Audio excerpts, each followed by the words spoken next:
Pat Israel, February 10, 2013.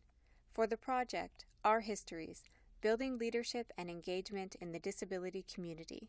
Lessons learned from Toronto's disability leaders. Pat Israel is sitting in a wheelchair. Decorating the wall behind her are some paintings, a sculpture of a cat's face, and a calendar. Back then access was just so bad. The accessible entrances tended to be the garbage doors, and literally the garbage doors. You would have to go past garbage. And you wouldn't find ramps at the front. You would find ramps at the side. You would find ramps at the back. Even the Ontario Institute for Studies in Education had their accessible door at the back. And certainly the Disabled Women's Network in Toronto, we asked them many times, put a ramp in the front, put a ramp in the front. And finally we said, okay, you won't put a ramp in the front, because they kept going, some reason that they didn't do it.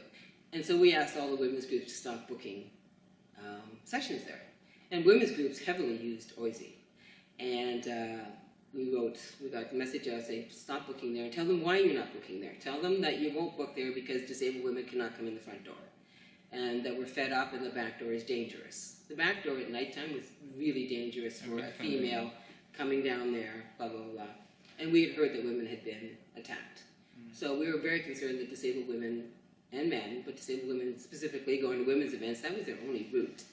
And we won. We won, and I wish when they put the ramps up, they had said, thank you, Disabled Women's Network, for making us do this, but they didn't. But we still got good ramps in the front, and now we could go in the front door safely. But it was the women's groups listening to us and going, okay, we're not going to book there. And they told them why. Because Dawn has said it's dangerous for disabled women, and you need to do this. So it was nice to get little victories like that sometimes. And the ramp was probably put up in one day. And it wasn't that hard to do. It doesn't detract from the building. Is this the permanent ramp that's there now? Yeah, that was from us. Nobody would know it, but that was because of us.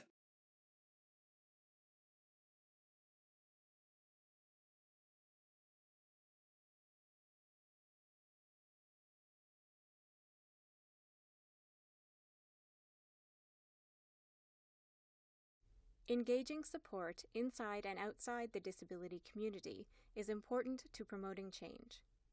Acknowledge the collective history, the victories. We owe it to the disability leaders to pick up where they left off. Funding provided by Ontario Trillium Foundation, application ID number 114548.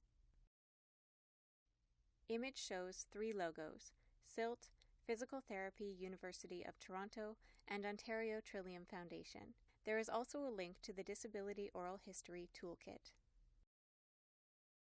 Credits: Karen Yoshida, Co-Principal Investigator; Sandra Carpenter, Co-Principal Investigator; Fadi Shanuda, Project Coordinator; Pat Israel, Interviewee; Carolina Vellis, Video Editor; Chelsea Jones, Audio Describer; Ronald Dans, Deaf Interpreter; Gloria Brifolio, ASL English Interpreter.